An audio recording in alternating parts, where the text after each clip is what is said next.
परिणाम जो रिजल्ट आए हैं यूपी के, उसमें दिखाई दे रहा है कि आपने कितना काम किया है। सभापति महोदय, अगर ये सब कुछ अच्छा किया होता तो क्या परिणाम ऐसे आए होते? जहां हारे ही नहीं हैं आप, सीटें ही कम नहीं हुई हैं। देश के प्रधानमंत्री जी भी वोट से हारे हैं, वोट से हारे हैं। जो कभी 5 लाख तक जीतना था जिन्हें, या 10 का टारगेट बनाया था, कितने से जीते? तो कम से कम इन चीजों को तो देखें।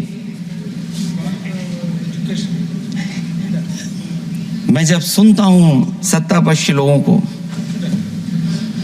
तो मुझे वो लाइनें याद आ जाती कि वो झूठ बोल रहा था, बड़े सलीके से मैं एतवार न करता तो और क्या करता।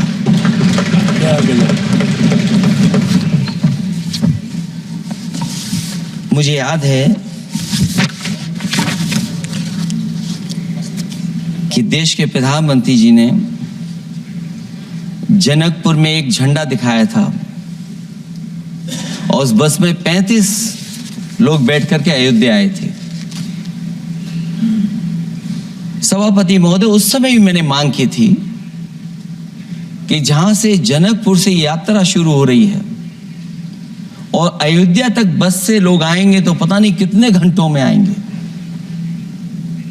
मैंने मांग की थी कि वहां से लेकर के अयोध्या तक एक्सप्रेस वे बनना चाहिए कि कम से कम जो जनकपुर से आए और अयोध्या दर्शन करने आ रहे हैं और बस से आ रहे हैं, कम से कम उनकी तकलीफ परेशानी तो कम होती। जो आप कहते हैं कि एफडीआई बहुत आया है, मैं अभी सुन रहा था, कहा कि टेलीफोन बनने लगे। टेलीफोन बन नहीं रहे हैं, मोबाइल बन नहीं रहे हैं। वो समाजवादी पार्टी के समय पर नोएडा में जो इंडस्ट्रियल पॉलिसी थी, इलेक्ट्रॉनिक पॉलिसी थी, उसके तहत आई थी। वो इंडस्ट्री जितनी आई है उस समय उस पॉलिसी के तहत आई और बन नहीं रहा है, मेक इन इंडिया नहीं हो रहा है।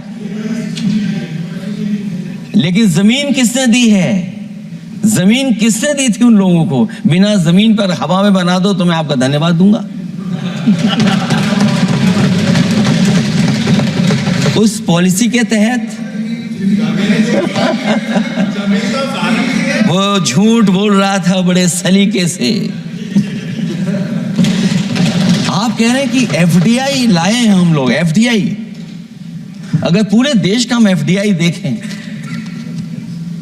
तो उत्तर प्रदेश को कितना एफडीआई मिला है? सभापति महोदय, अगर 1% से ज्यादा भी एफडीआई उत्तर प्रदेश को मिला हो तो बताइएगा आप।